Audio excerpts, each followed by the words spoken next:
মাখজুমিয়া গোত্রের এক নারী চুরিতে ধরা পড়ল। সাহাবারা বললেন, নবী, মদিনার সবচেয়ে ভ্যারি প্রেস্টিজিয়াস এন্ড ডিগনিফাইড ফ্যামিলির মেয়ে, আপনি হাত কাইটেন না, কারণ ইসলামের নিয়ম চুরি করলে কি কেটে দাও। বিশ্বনবী বললেন, বলো কি, হাত না কাটার জন্য তোমরা আমাকে রেকমেন্ড করছো? এটা আল্লাহর আইন, পৃথিবীর কেউ রেকমেন্ড করলো শোনার ক্ষমতা আমার নাই, কারণ আইনটা দিয়েছে কে?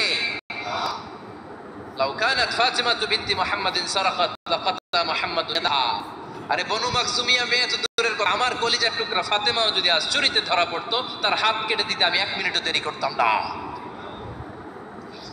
দিস ইজ ইসলাম। এই হচ্ছে ওমরে ফারুকের মানাকিব। এরকম ওমরে ফারুক কয়টা লাগবে? আওয়াজ করে বলতে হবে, কয়টা লাগবে? একটা লাগবে। এই সাইয়েদনা ওমরে ফারুক মদিনার প্রথম চিফ জাস্টিস ছিলেন। সর্বপ্রথম উনার পরামর্শে সাইয়েদনা আবু বকর রাদিয়াল্লাহু তাআলা আনহু কোরআনকে সংকলন করেছেন। আমরা এই যে কোরআন পড়ি 30 পারা, এমদাদিয়া লাইব্রেরির 114টা সূরা, কত সুন্দর সন্নিবেশ করা হয়েছে, এখানে সাজানো হয়েছে। আল্লাহর হাবিব সাল্লাল্লাহু আলাইহি ওয়াসাল্লামের সময় কি এরকম কোরআন ছিল নাকি? ছিল না। খেজুর পাতার মধ্যে, গাছের বাকলের মধ্যে, ওটের বড় হাড্ডির মধ্যে আর পাথরের মধ্যে খোদাই করা কোরআন ছিল। সাইয়েদনা আবু বকরের সময় রাদিয়াল্লাহু তাআলা আনহুর সময় যুদ্ধ, 70 জন হাফেজ সাহাবী ইন্তেকাল করলেন। সাইয়েদনা আবু বকর রাদিয়াল্লাহু তাআলা আনহুকে ডেকে ওমরে ফারুক বললেন, আবু বকর, সাইয়েদনা ওমরে ফারুক এই হিজরি সনের গণনা শুরু করেছে। সাহাবারা বলল, আমিরুল মুমিনিন, খ্রিস্টানদের ঈসাই সন আছে, আমাদের মুসলমানদের কোনো সন নাই। আমাদের একটা সন থাকলে আমাদের জিজিয়া নিতে, আমাদের যাকাতের টাকা উত্তোলন করতে অনেক সুবিধা হবে।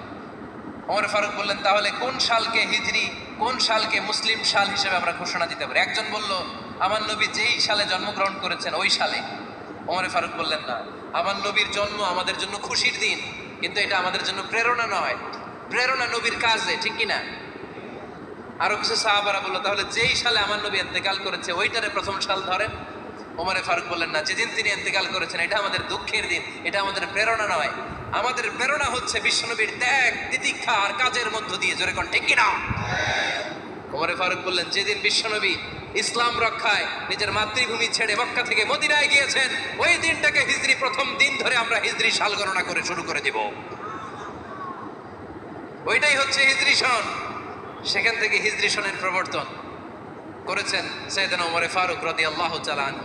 এই যে স্টেট গভর্নমেন্ট, এই যে প্রিজন, জেলখানা, ক্যান্টনমেন্ট, সচিবালয়, গণভবন, বঙ্গভবন, মুক্তিযোদ্ধাদের ভাতা, রাষ্ট্রীয় ভাতা, এই সব নিয়মকানুন সাইয়েদনা ওমর ফারুক তার রাষ্ট্রীয় আমলে তিনি নিজে করেছেন। চিল্লায় পড়েন আল্লাহু আকবার। মুসলমানদের আলাদা কারেন্সি, নিজস্ব মুদ্রা ব্যবস্থা নিজে চালু করেছেন। সৈনিকদের মধ্যে যারা বিবাহিত, প্রতি 6 মাস অন্তর অন্তর 1 মাসের ছুটি কাটাতে তারা ফিরে আসবে, সাইয়েদনা ওমর ফারুক চালু করেছেন। চিল্লায় আওয়াজ করে পড়েন আল্লাহু আকবার। এই যে আমরা 20 রাকাত সালাতুত তারাবি পড়ি রমাদানে, পড়েন না আপনারা? এটা সাইয়েদনা ওমর ফারুক চালু করেছেন। সুবহানাল্লাহ পড়তে পারলেন না? কোরআনে মোট 22টা আয়াত আছে যেখানে সাহাবারা ইনডিসিশনে ভুগছিলেন। বিশ্বনবীর মত একটা, ওমর ফারুকের মত আর একটা।